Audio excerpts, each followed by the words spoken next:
Ma femme m'a mis à la porte après que son fils a menti en disant que je l'avais frappé. 3 semaines plus tard, elle m'a demandé si j'avais tiré ma leçon. Son fils est devenu pâle après que je lui ai remis les papiers du divorce et la vidéo de sécurité montrant qu'il avait menti. Tu dois partir maintenant. La voix de Sarah n'était pas forte. Elle était basse, froide et définitive. C'était le ton que l'on utiliserait avec un vendeur à la porte, pas avec l'homme avec qui on a partagé un lit pendant 5 années. Elle se tenait dans l'embrasure de notre salon. Son corps formait une barrière rigide entre moi et le couloir qui menait à notre chambre, à ma maison. Derrière elle, observant depuis la cuisine avec un visage rouge et boursouflé et un œil parfaitement sec, se tenait Jake, son fils de 14 ans, mon beau-fils. Dans ses yeux, juste pour un éclair sous les larmes mises en scène, je l'ai vu, un scintillement de triomphe pur et non adultéré. 3 heures plus tôt, j'essayais. C'est tout ce que j'ai jamais fait avec Jake, essayer. Nous étions au centre commercial, tous les 3. Un tableau péniblement construit d'unités familiales. Sarah avait insisté, il a besoin de souvenirs positifs avec toi, Marc. Pas seulement de toi en train de le harceler au sujet des devoirs et des corvées. Alors, je payais l'addition pour des smoothies trop chers, feignant un intérêt pour des magasins éclairés au néon vendant des t-shirts graphiques avec des mèmes. Je ne comprenais pas Jake nous suivait derrière, un nuage d'orage dans un sweat à capuche chirurgicalement attaché à son téléphone. Regarde, Jake, avais-je dit, m'arrêtant près du magasin d'électronique. Dans la vitrine, il y avait la nouvelle PlayStation 5, son écran promotionnel clignotant avec des batailles épiques et irréalistes. C'est celle-là, n'est-ce pas? Celle dont tu parlais? Il grogna, sans lever les yeux de son propre écran. Oui, elle est assez chère, dit Sarah en serrant mon bras. Peut-être pour son anniversaire si ses notes s'améliorent. J'ai vu l'ouverture, une offrande de paix. Je te le dis, mon gars. Si tu remontes cette note d'histoire à l'AB avant le contrôle de mi-session, nous parlerons d'en faire un cadeau combiné d'anniversaire. Une récompense pour l'effort. Enfin, il me regarda. Le dédain était si puissant, il était presque physique, alors, c'est un pot de vin, dit-il. Cool. Très mature, Jake réprimanda Sarah, mais c'était un son faible, un réflexe. Elle se tourna vers moi, un sourire apaisant sur le visage. Il ne le pense pas comme ça. Il est juste passionné par ses jeux. J'ai avalé la frustration familière. C'était la danse. Jake serait impoli ou dédaigneux. Je réagirais, aussi calmement que possible. Sarah détournerait l'attention, présentant son comportement comme fougueux ou sensible, et mon attente raisonnable d'un respect de base comme étant trop dur envers lui. J'étais toujours l'outsider, la 3e roue de leur unité préconstruite de 2. J'ai rencontré Sarah quand Jake avait 9 ans. Son père biologique était un fantôme, un souvenir estompé qui envoyait un soutien financier incohérent et des promesses encore plus vides. Je pensais intervenir, construire quelque chose. J'ai payé l'hypothèque de la maison dans laquelle nous avions emménagé ensemble, un meilleur district scolaire pour Jake. Je l'ai conduit à l'entraînement de soccer jusqu'à ce qu'il arrête. J'ai assisté à des réunions parents-professeurs où les enseignants utilisaient des phrases comme « attitude d'ayant droit » et « évite la responsabilité ». J'ai essayé d'établir des règles, des limites de temps d'écran, des tableaux. Sarah les maintenait pendant une journée, puis cédait quand il boudait.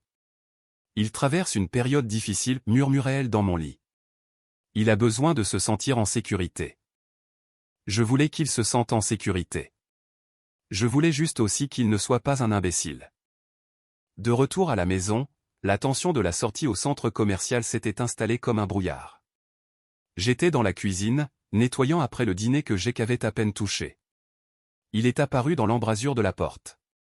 J'ai besoin de la nouvelle PlayStation, pas pour mon anniversaire. Maintenant. J'ai posé l'éponge. Jake, nous en avons parlé.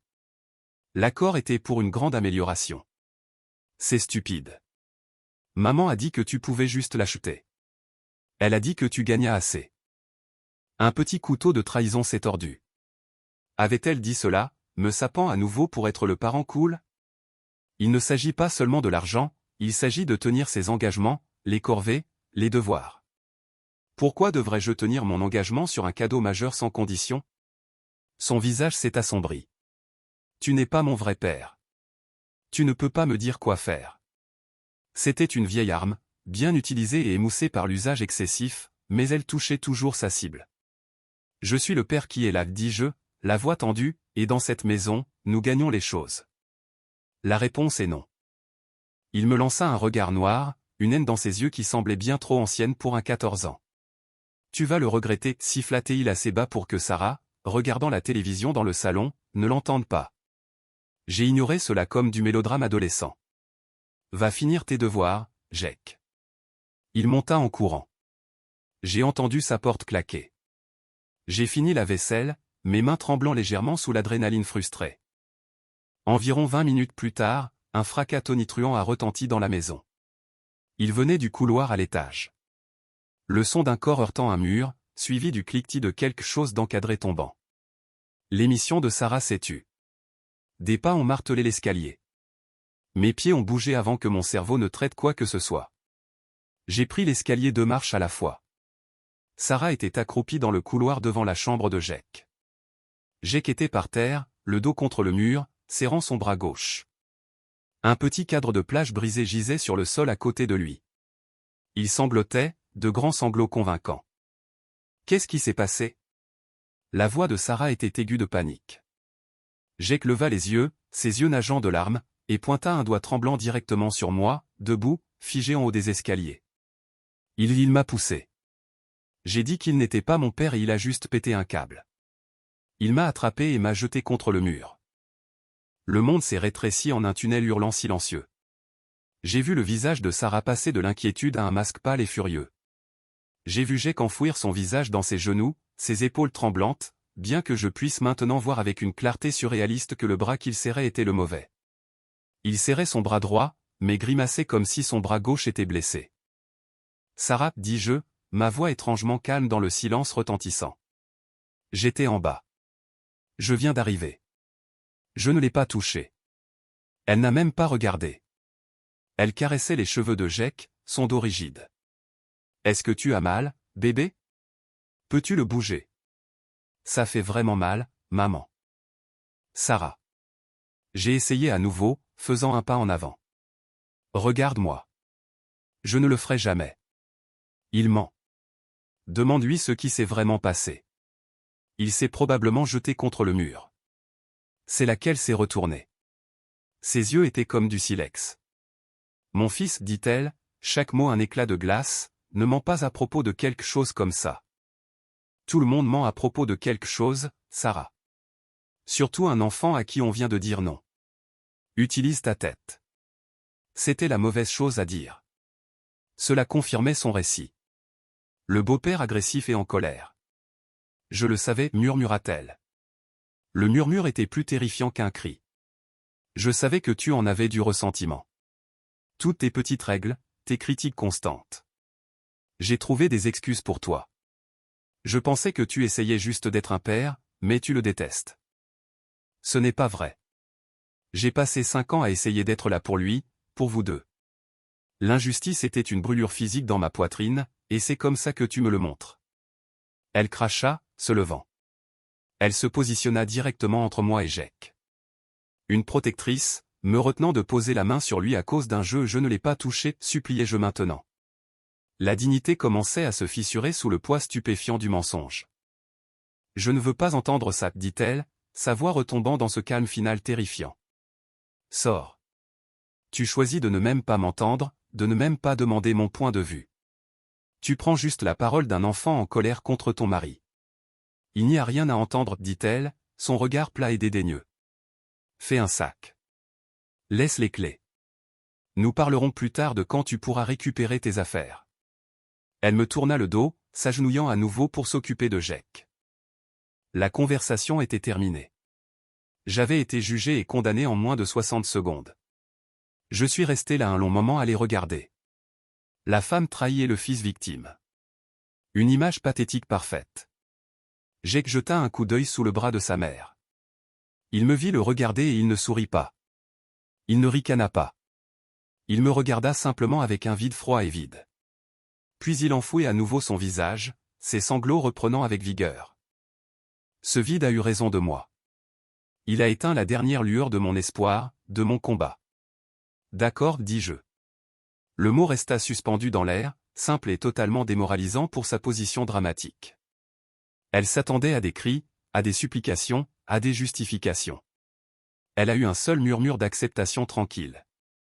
Je passai devant eux dans le couloir jusqu'à la chambre que nous partagions. J'ai pris le sac de sport sur le dessus du placard. Je n'ai pas fait mes bagages avec rage. J'ai agi méthodiquement. Sous-vêtements, chaussettes, quelques paires de pantalons, quelques t-shirts et pulls, articles de toilette de la salle de bain, mon ordinateur portable et son chargeur du bureau. J'ai laissé la photo de mariage sur la table de chevet. J'ai laissé la montre qu'elle m'avait offerte pour notre anniversaire sur la commode. 5 années de vie condensées dans un sac en nylon noir. Je suis retourné dans le couloir. Ils étaient toujours là, un tableau figé. Sarah me regardait maintenant, une lueur d'incertitude dans ses yeux. Peut-être avait-elle imaginé un autre scénario. Je me suis arrêté à la porte d'entrée, les clés à la main. Je l'ai regardé une dernière fois.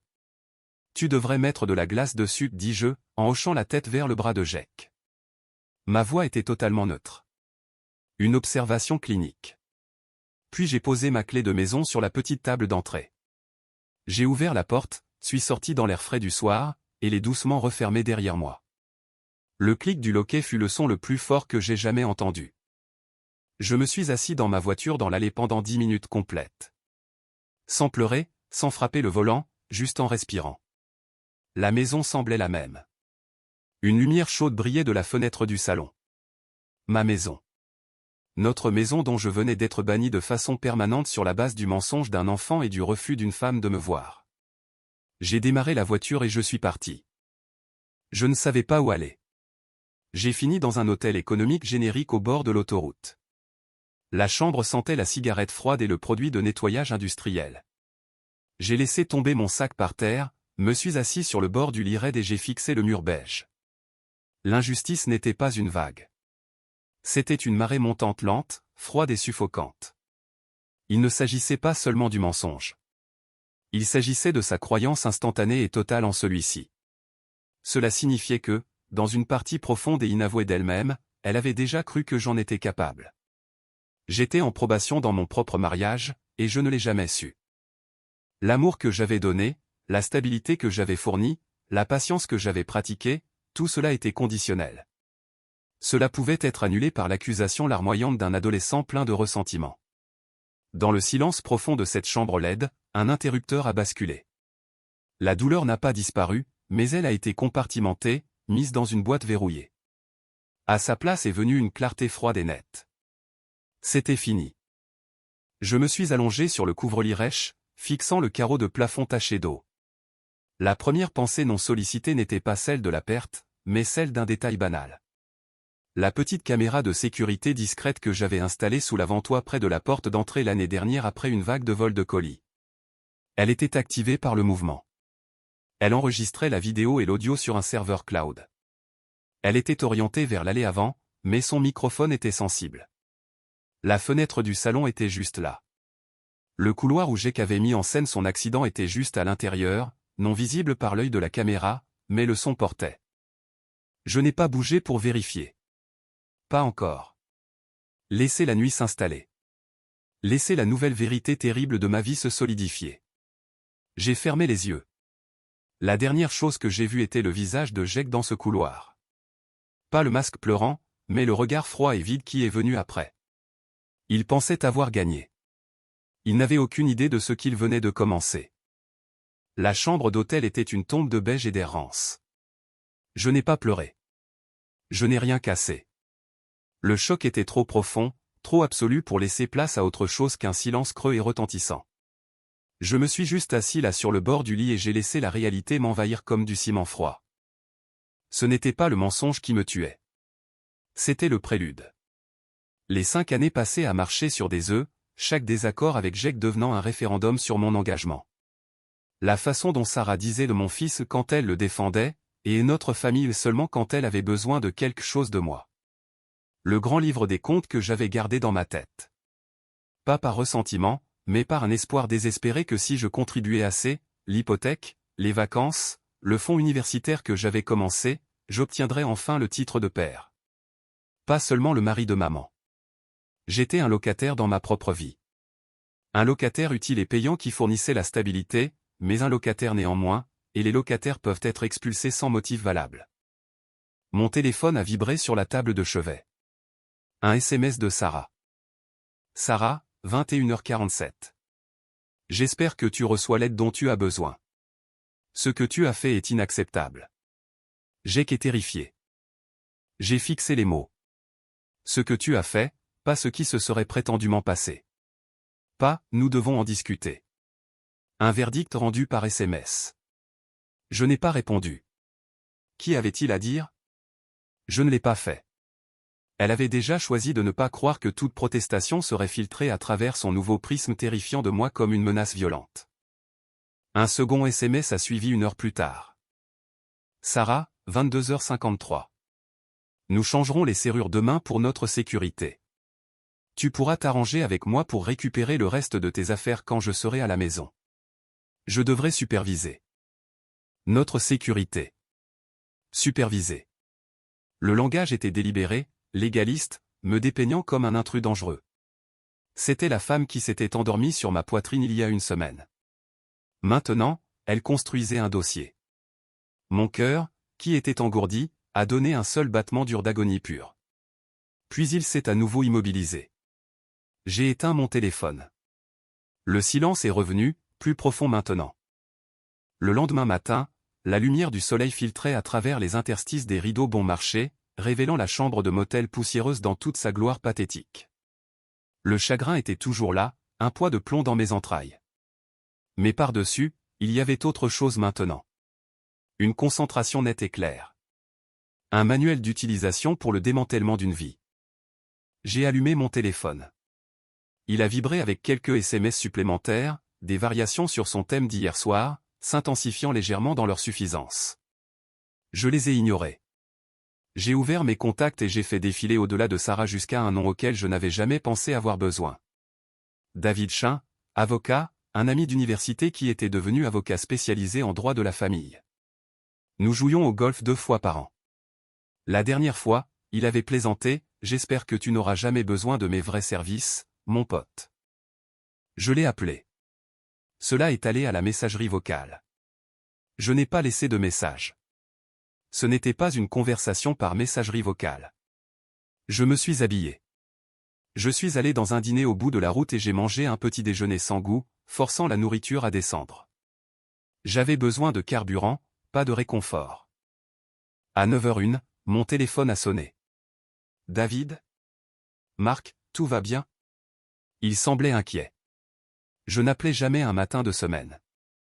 Non, David, ça ne va pas. Ma voix était ferme, ce qui m'a surpris. Je lui ai exposé la situation, de manière clinique et concise.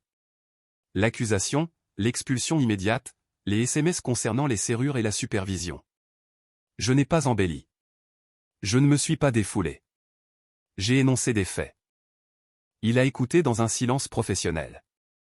Quand j'ai eu fini, il a poussé un long sifflement bas. D'accord. Premièrement, n'allez en aucun cas à la maison sans que quelqu'un soit présent. De préférence moi ou une escorte policière si elle allègue de la violence. Elle est en train de créer une trace écrite.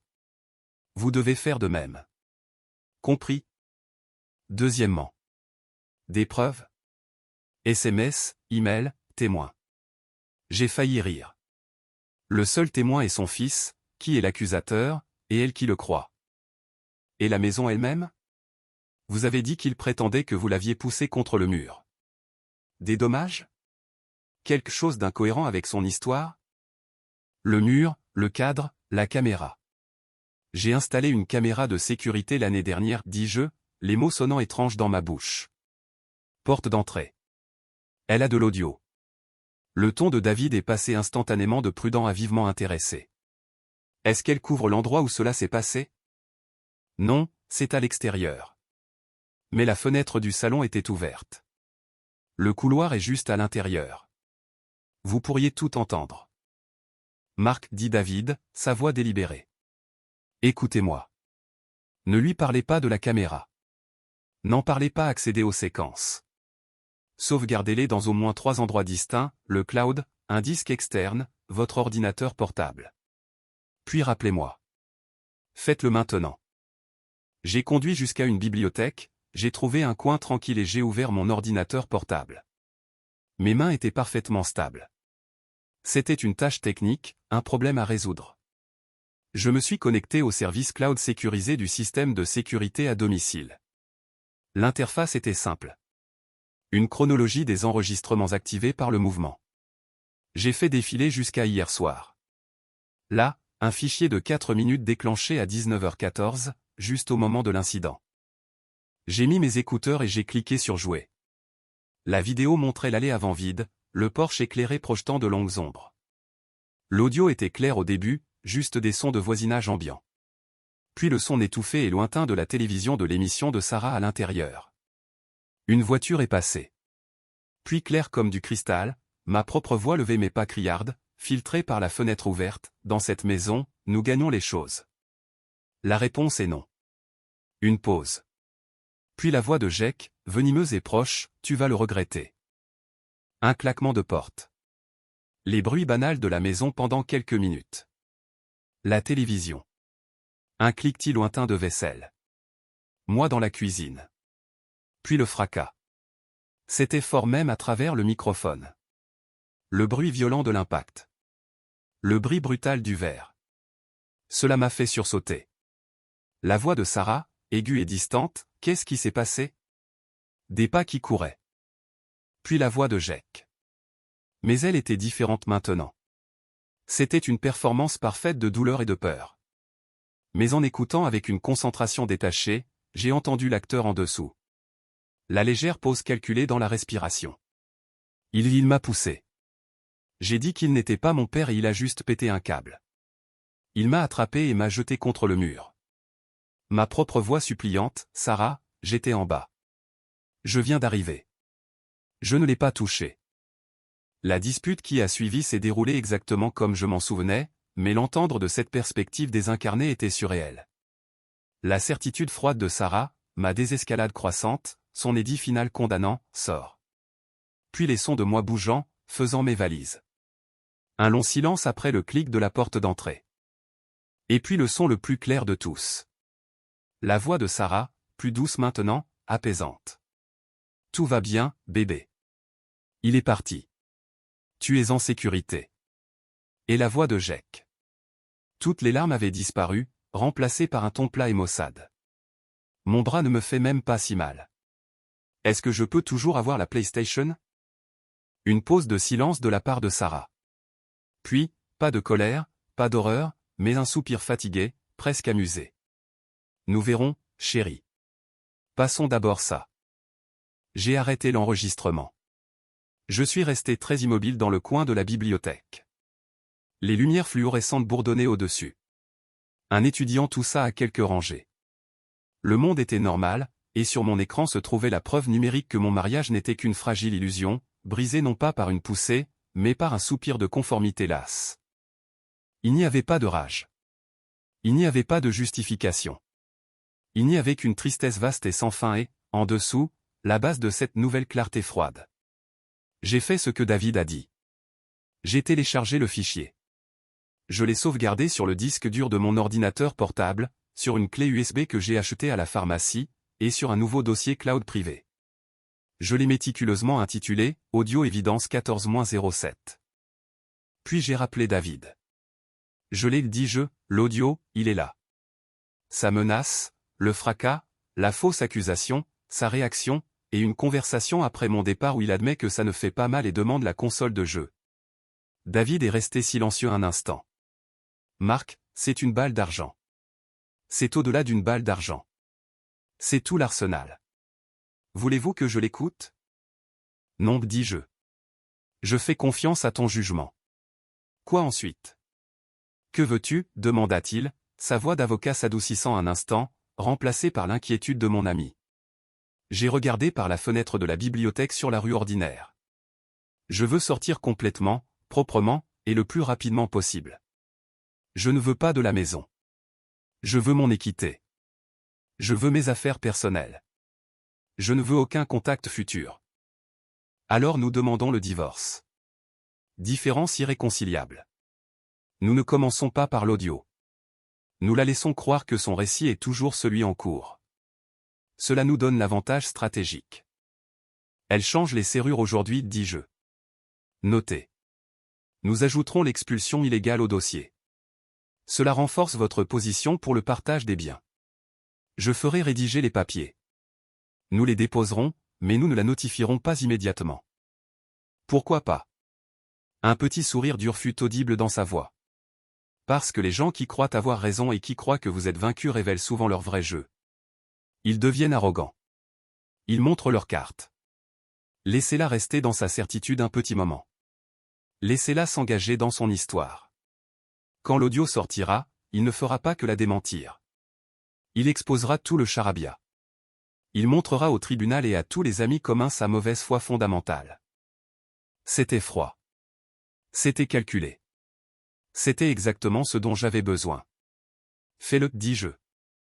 Les 3 semaines suivantes furent une leçon d'animation suspendue. J'ai loué un petit appartement meublé. Il était vide et impersonnel, et j'aimais ça comme ça. Rien ici ne pouvait me trahir. J'allais travailler. J'accomplissais mes tâches. J'allais bien, selon tous les témoignages. David a déposé la demande de divorce. C'était un document simple et clair déclarant que le mariage était irrémédiablement rompu. Il énumérait ma demande pour 50% de l'équité conjugale de la maison, basée sur mon paiement de l'hypothèque, et une liste de biens personnels à récupérer. Il ne faisait aucune mention de l'accusation de GEC. C'était un document commercial dissolvant un partenariat. J'entendais des bribes de la vie de Sarah par le biais du bouche-à-oreille étouffé d'une amie mutuelle, Lisa, qui était confuse et essayait de ne pas s'en mêler. Des SMS arrivaient au compte-gouttes. Elle dit, c'est tellement paisible, mais GEC est un fardeau. Elle se plaint du paiement de l'hypothèque. Elle ne réalisait pas à quel point tu couvrais. Je n'ai jamais répondu à ces sondages. La loyauté de Lisa allait au drame, pas à moi. Les SMS de Sarah avaient évolué. Les SMS accusateurs ont cessé après une semaine de mon silence. Ils ont été remplacés par un ton différent. Sarah, semaine 2. C'est si dur pour GEC. Il fait des cauchemars. Sarah, semaine 2, 2 jours plus tard. Nous devons parler d'aller de l'avant. Cela ne peut pas durer éternellement. Sarah, semaine 3. Je suis prête à envisager une thérapie familiale. Pour le bien de GEC. Chacun était une expédition de pêche, testant les eaux pour voir si j'étais brisé, si j'étais prêt à céder, à m'excuser, à faire disparaître tout ça. Elle gérait les conséquences de sa décision et trouvait cela moins gratifiant qu'elle ne l'avait imaginé. Les SMS ne concernaient pas moi. Ils concernaient son fardeau croissant. Je les supprimais tous sans les lire après avoir aperçu la première ligne. Mon seul projet, ma seule concentration, était le nouveau rythme tranquille de ma propre vie. J'achetais des provisions pour une personne. Je regardais ce que je voulais à la télévision. Le silence, qui avait été oppressant à l'hôtel, commençait à ressembler à la paix. Je réalisais à quelle énergie j'avais consacré à naviguer dans le champ de mine de leur dynamique, absorbant les rejets de Sarah, absorbant le ressentiment de GEC. Cette énergie était maintenant la mienne. David a appelé. Les papiers sont prêts. Elle n'a pas encore été notifiée. Elle recevra une notification du tribunal qu'une requête a été déposée, mais elle ne recevra pas les papiers physiques tant qu'un huissier de justice ne les lui aura pas remis. C'est votre moment de levier maximal. Quel est votre plan? Je savais exactement lequel. J'avais rejoué cette dernière conversation dans le couloir 1000 fois. Sa certitude froide, son refus de me regarder, sa promesse que nous parlerions de la récupération de mes affaires plus tard. C'était plus tard. Elle m'avait dit d'organiser un moment pour récupérer mes affaires quand elle pourrait superviser. Je pense que je vais accepter son offre, dis-je, ma voix dépourvue de toute émotion. David a compris immédiatement. Vous allez lui remettre les papiers vous-même. Vous voulez la confrontation? Non, le corrigeai-je, et je le pensais. Je ne veux pas de confrontation. Je veux une exécution, et je veux qu'il regarde. Il y eut une longue pause au téléphone. Le fichier audio est dans le dossier de preuve pour la divulgation. Cela n'a pas besoin d'être un spectacle, Marc, nous pouvons juste la notifier et en finir. Elle m'a expulsé de ma maison sur la base d'un mensonge, dis-je, la première pointe de chaleur entrant dans ma voix s'est instantanément refroidie. Elle a dit à nos amis que j'étais violent. Elle vit dans une maison que je paie, croyant détenir tout le pouvoir moral et légal. Je veux qu'elle voie en personne le moment précis où ce pouvoir s'évapore. Ensuite, j'aurai fini. David, à son crédit, n'a pas discuté. D'accord. Mais vous ne dites rien tant qu'elle n'a pas les papiers en main. Laissez-la faire le premier pas, enregistrer l'interaction sur votre téléphone dans votre poche. Pour ma protection, dis-je. Je le ferai. La nuit avant mon départ, j'ai pris l'enveloppe en manie du bureau de David dans ma mallette. À l'intérieur se trouvaient les papiers de divorce. Sur la dernière page, sous la ligne pour sa signature, j'avais imprimé une note simple, pour les preuves pertinentes, voir lien ci-joint et mot de passe. En dessous, j'ai écrit l'URL du dossier cloud privé et le mot de passe.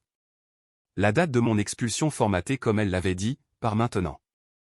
J'ai posé l'enveloppe sur mon nouveau comptoir de cuisine vide. À côté, j'ai disposé les vêtements que je porterais. Pas les jeans et les sweats à capuche de ma vieille vie à la maison, mais un chino net et un pull simple, bien fait. Les vêtements d'un homme qui ne rentrait pas à la maison, mais qui réglait ses comptes. Alors que je m'allongeais dans le noir de mon appartement silencieux, je ne pensais pas au visage de Sarah. Je pensais à celui de Jake, le regard froid et vide qu'il m'avait lancé après la performance. Il croyait me punir pour avoir dit non. Il n'avait aucune idée de la réaction en chaîne qu'il avait déclenchée, de l'avalanche de conséquences qui était maintenant sur le point de tomber directement sur lui et sur la mère qu'il avait encouragée. 3 semaines de silence, 3 semaines où elle croyait m'enseigner une leçon. Demain, la leçon prendrait fin et l'apprentissage commencerait. Le SMS est arrivé à 16h37 un mardi, exactement 3 semaines et un jour après mon expulsion. Sarah, nous devons parler. Passe à la maison demain à 18h. Pas de point d'interrogation. Pas de s'il te plaît. C'était une convocation émise depuis le trône de sa présumée droiture. J'ai regardé le message. Un faible sourire froid a effleuré mes lèvres. Elle avait tenu bon aussi longtemps qu'elle le pouvait. Le paiement de l'hypothèque a dû être un choc. La réalité de l'éducation en solo d'un tyran adolescent devait faire son chemin. Maintenant, elle était prête à dicter les termes de ma reddition.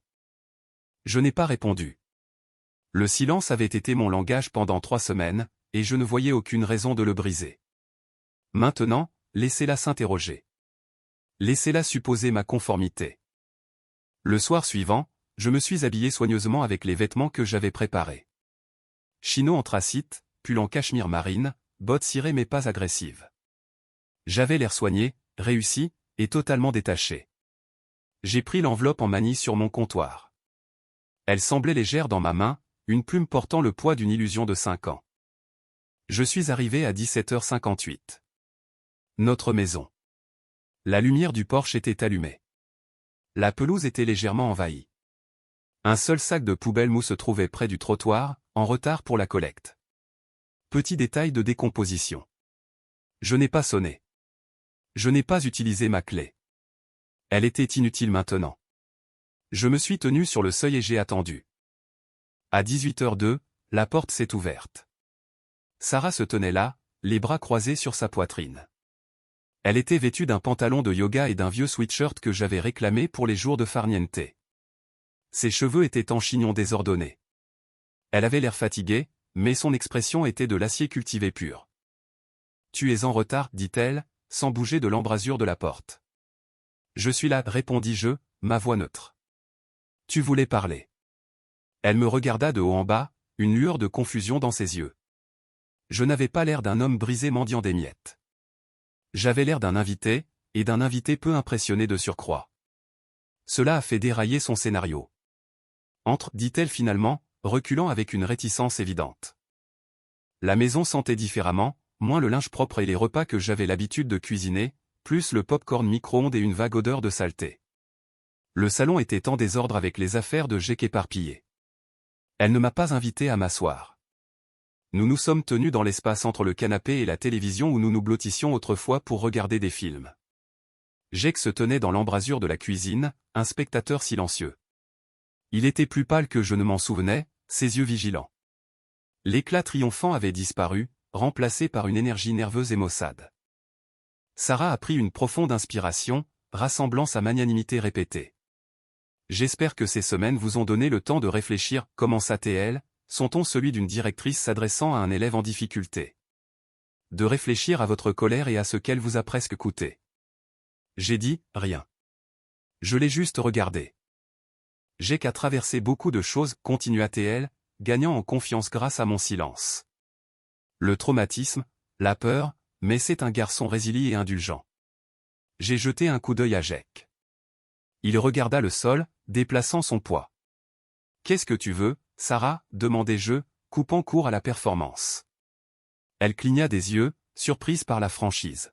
« Je veux savoir si tu as appris ta leçon. » Les mots étaient stupéfiants dans leur arrogance. « Si tu es prêt à assumer l'entière responsabilité, à t'excuser sincèrement auprès de Jake, et à t'engager dans une thérapie familiale intensive. » Nous, insista-t-elle, faisant un geste vague entre elle et le Jake en embuscade, pourrions être en mesure de dépasser cela pour reconstruire la confiance. Elle fit une pause, laissant la grande offre flotter dans l'air. C'était un examen de réadmission dans une institution que je voyais maintenant comme une prison. Le prix d'entrée était une confession d'un crime que je n'avais pas commis. « C'est ce que tu veux ?» demandai-je, ma voix toujours calme, presque curieuse. « Des excuses et une thérapie. »« C'est la seule voie à suivre, Marc, dit-elle, une note d'impatience apparaissant. Tu dois admettre complètement ce que tu as fait. Et seulement alors pourrons-nous commencer à discuter de ton retour à la maison. » Elle y croyait vraiment. Elle croyait que j'étais resté assis dans un motel pendant 3 semaines, brisé par la culpabilité, attendant juste cette chance de me prosterner. Elle croyait que son pardon était la monnaie la plus précieuse au monde. J'ai hoché la tête lentement, comme si je réfléchissais. Puis j'ai levé l'enveloppe en manille. Je t'ai apporté quelque chose. Ses yeux se sont dirigés vers elle, méfiants. Qu'est-ce que c'est? Encore des excuses? Une lettre? D'une certaine manière, dis-je. Je la lui tendis. Tu devrais l'ouvrir. Hésitante, elle prit l'enveloppe. Elle déchira le rabat et en sortit la pile de papier. Ses yeux scannèrent la première page. Je vis les mots s'enregistrer, requête en dissolution de mariage. La couleur quitta son visage dans une vague lente et rampante. Quoi? Qu'est-ce que c'est? Murmura-t-elle, sa voix soudainement mince. C'est ce dont tu as dit que nous parlerions plus tard, dis-je. Tu as dit que nous parlerions de la récupération de mes affaires. Cela s'en occupe, ainsi que de tout le reste. Elle feuilletait les pages maintenant, ses mains commençant à trembler. Tu ne peux pas faire ça. Après ce que tu as fait, tu demandes le divorce. Différence irréconciliable, dis-je, comme pour expliquer une petite formalité. Non. Le mot fut un craquement net, son calme se brisant. Non, tu n'as pas le droit de faire ça. Tu n'as pas le droit de jouer la victime ici. C'est toi qui. Elle s'arrêta, jetant un regard frénétique à Jake, qui avait fait un pas en avant, ses yeux écarquillés par une horreur naissante. Qui? Quoi, Sarah? Demandai-je, ma voix calme. Qui a fait du mal à ton fils? Elle me fixa, sa bouche s'ouvrant et se fermant. Le scénario avait disparu. Cela ne figurait pas dans le cahier des charges. Tu es malade, siffla-t-elle. Tu essaies de nous punir d'avoir demandé des comptes. Tourne à la dernière page, ordonnai-je, mon ton plat, confus, furieux. Elle obtempéra. Elle vit ma note. Le lien, le mot de passe. Qu'est-ce que c'est? Demanda-t-elle. Ce sont les preuves pertinentes, dis-je. L'audio de la caméra de sécurité, celle sous l'avant-toit près de la porte d'entrée. Tu te souviens? Je l'ai installée après que le pirate du Porsche ait pris ta commande de produits de soins pour la peau. Son visage passa de pâle à cireux. Ses yeux lancèrent vers la fenêtre, puis revinrent vers moi, remplis d'une nouvelle peur primale. Jake laissa échapper un petit son étranglé dans l'embrasure de la cuisine. Elle a un microphone très sensible, continuai-je. L'explication clinique semblait d'une manière ou d'une autre plus terrifiante que n'importe quel cri. Elle a capté tout ça. La dispute, le fracas, l'accusation, mon déni, ta décision. Je fis une pause, laissant l'image s'imprégner, et la conversation que tu as eue avec Jake après que j'ai quitté la maison. Tout y est. Le lien est privé. Le mot de passe et la date. Le jour où tu m'as dit de partir.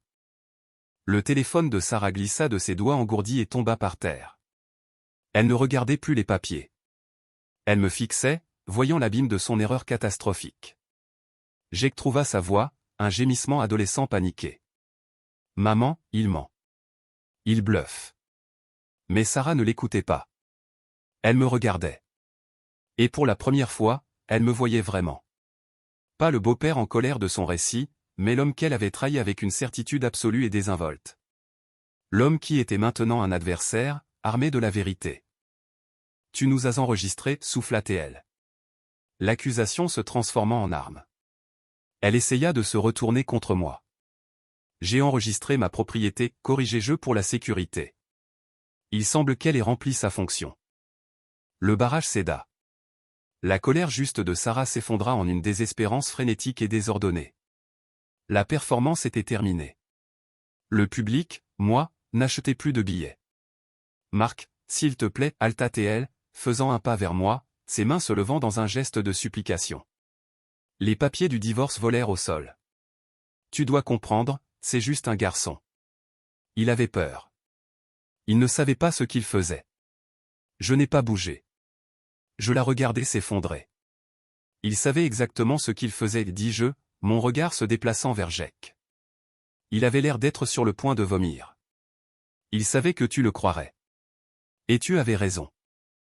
Nous pouvons arranger ça, cria-t-elle, des larmes coulant maintenant sur son visage. Mais c'étaient des larmes de panique, pas de remords. Nous pouvons aller en thérapie. Nous pouvons dire que c'était un malentendu, une erreur. Tu as dit à tout le monde que j'étais violent, déclarai-je. Un simple fait. Tu as changé les serrures. Tu as supervisé ma sortie comme si j'étais un criminel. Ce n'étaient pas des erreurs, Sarah.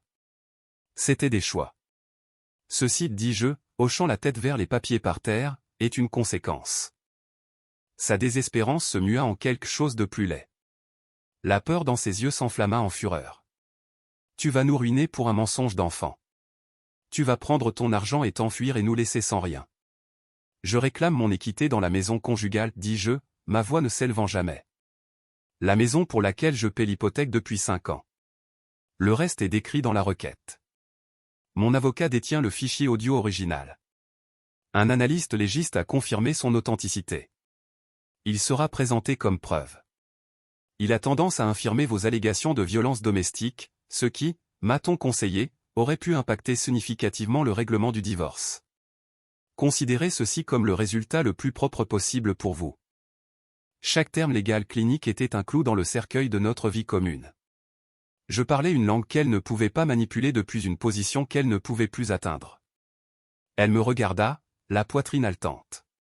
Puis ses yeux, sauvages et injectés de sang, pivotèrent vers Jake. L'amour et la protection disparurent, brûlés par la chaleur de sa propre ruine imminente. Toi, cria-t-elle, le son cru et rauque. Elle fit un pas chancelant vers lui. Espèce de petit morveux stupide et menteur. Regarde ce que tu as fait. As-tu la moindre idée de ce que tu nous as coûté? Jake tressaillit comme s'il avait été frappé, se recroquevillant contre le comptoir de la cuisine. Maman, je suis désolé. Je n'ai pas pensé. Tu n'as pas pensé, tu as tout gâché. Pour un jeu. La transformation était complète. Le front uni était anéanti. La victime et son protecteur étaient maintenant l'accusateur et l'accusé. C'était une explosion vicieuse et laide, et j'étais un simple spectateur de l'effondrement du monde qu'ils avaient construit sur un mensonge. J'en avais assez vu. Je me suis penché et j'ai ramassé les papiers de divorce tombés. J'ai redressé la pile et je les ai placés soigneusement sur la coudoir du canapé où elle ne pouvait pas les manquer. Vous serez formellement notifié par un huissier dans les prochains jours, dis-je, ma voix coupant leur chaos. Mes affaires seront récupérées par une société de déménagement ce vendredi à 10 h. Ils auront une clé de l'agent de location.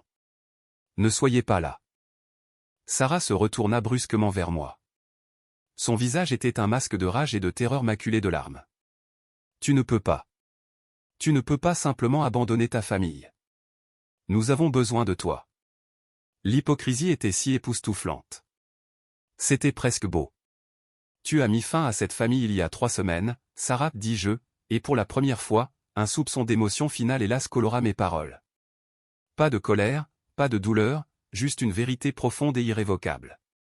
Tu n'as juste pas pris la peine de me le dire avant maintenant. Je me suis retourné et j'ai marché jusqu'à la porte d'entrée. Le son de ses sanglots, n'étant plus performatif, mais profond, guttural et réel. Et les murmures paniqués et suppliants de Jake me suivirent. « Marc, s'il te plaît, cria-t-elle depuis le salon. Je ne me suis pas retourné. J'ai ouvert la porte et suis sorti dans la soirée fraîche. Je l'ai refermée derrière moi, le claque solide, un parfait épilogue au clic du loquet 3 semaines auparavant. Cette fois, je ne me suis pas assis dans la voiture. J'ai démarré le moteur immédiatement. Alors que je reculais dans l'allée, mes phares ont balayé la fenêtre du salon. Pendant une fraction de seconde, j'ai vu leur silhouette figée à l'intérieur. Sarah, ses mains agrippant ses cheveux, et Jake, petit et courbé contre l'embrasure de la cuisine. Puis j'ai tourné le volant et je suis parti. Les déménageurs sont venus vendredi. Ils ont signalé une maison silencieuse et tendue. Sarah était là, les yeux rouges, regardant depuis la cuisine. Jake n'était pas là. Ils ont emballé mes livres, mes outils, mes vêtements, les quelques meubles qui étaient les miens avant le mariage. Ils ont tout chargé dans un entrepôt. Je trierai plus tard, je donnerai la plupart d'entre eux. Les artefacts de cette vie n'avaient plus aucun pouvoir sur moi. Les procédures de divorce ont été, comme David l'avait prédit, simples. Une fois que la preuve audio a été divulguée à son avocat, ses allégations se sont évaporées. Le règlement fut rapide. J'ai reçu un rachat en espèces de ma part de l'équité de la maison. Elle a dû refinancer pour la garder. J'ai appris par le biais du bouche à oreille flétri que c'était une lutte, qu'elle avait dû prendre une colocataire, une collègue qu'elle n'aimait pas. Les amis communs, autrefois divisés, ont lentement appris des bribes de la vérité.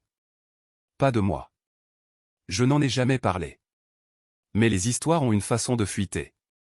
Lisa, l'amoureuse du drame, a finalement envoyé un long SMS divagant sur la façon dont nous faisons tous des erreurs, et Sarah souffre vraiment. Je n'ai pas répondu. Elle ne cherchait pas la vérité. Elle cherchait à se réintégrer dans le récit. Je n'avais pas besoin d'aucun d'eux. Environ 6 mois après cette nuit à la maison, j'étais dans un magasin de bricolage en train d'acheter des fournitures pour une étagère dans mon nouvel appartement permanent. J'ai tourné un coin dans l'allée de la peinture et là ils étaient, Sarah et Jake. Elle avait l'air d'avoir 10 ans de plus. Elle tenait 2 échantillons de peinture, discutant avec lui dans un sifflement bas et épuisé. Il était plus grand, plus mince, affalé contre un chariot avec son casque audio, l'ignorant. Leur dynamique était gravée dans l'acide, ressentiment mutuel, un lien maintenant corrodé par la culpabilité partagée. Ils m'ont vu en même temps. Sarah s'est figée, les cartes de peinture lui sont tombées des mains. Ses yeux étaient grands ouverts, un tumulte de honte, de colère et un espoir pathétique persistant traversant son visage. Jake a arraché son casque, son arrogance adolescente se fondant dans une peur pure et non diluée. Il avait l'air de vouloir que le sol l'avale. J'ai maintenu leur regard pendant pas plus de 2 secondes. Je n'ai pas hoché la tête. Je n'ai pas souri. Je n'ai pas froncé les sourcils. Je les ai simplement regardés à travers, comme s'ils étaient des éléments de quincaillerie, présents, mais n'ayant pas plus d'importance personnelle qu'une boîte d'après ou une bâche. Puis j'ai tourné mon chariot et me suis dirigé vers l'allée des fixations. Ma concentration était déjà revenue à la tâche à accomplir, construire une étagère pour ma nouvelle vie. C'était la dernière fois que je les ai vus. Le divorce fut finalisé peu de temps après. Un morceau de papier est arrivé par la poste. Je l'ai classé et n'ai rien ressenti. Parfois, dans le silence profond de mon propre espace, je pense à la chaîne des événements, non pas avec amertume, mais avec une étrange curiosité détachée. Un seul petit mensonge d'un enfant plein de ressentiment, renforcé par l'aveuglement volontaire d'une mère, a déclenché l'effondrement total d'un monde. C'était comme regarder une seule ligne de code corrompu faire planter tout un système. Je n'ai pas trouvé de nouvelle petite amie tout de suite. Je n'en avais pas besoin. J'ai voyagé dans des endroits que j'avais toujours voulu voir selon mon propre calendrier. J'ai suivi un cours de menuiserie. J'ai lu des livres dans un silence ininterrompu. L'énergie que j'avais autrefois consacrée à naviguer dans le champ de mine était maintenant consacrée à construire une vie qui était brique par brique tranquille, entièrement mienne. La trahison fut un feu. Elle a tout brûlé ce que je connaissais jusqu'au sol. Mais j'ai marché hors de ces cendres non pas en cherchant la vengeance, ni même la justice. J'ai marché en cherchant la paix. Et dans le silence profond et ininterrompu que je me suis cultivé, je l'ai trouvée. Elle pensait m'enseigner une leçon sur la colère. En fin de compte, elle m'a enseigné la leçon inestimable de ma propre valeur. Elle et Jake, dans leur alliance toxique et codépendante, m'avait donné la seule chose qu'il m'avait toujours refusée, ma liberté.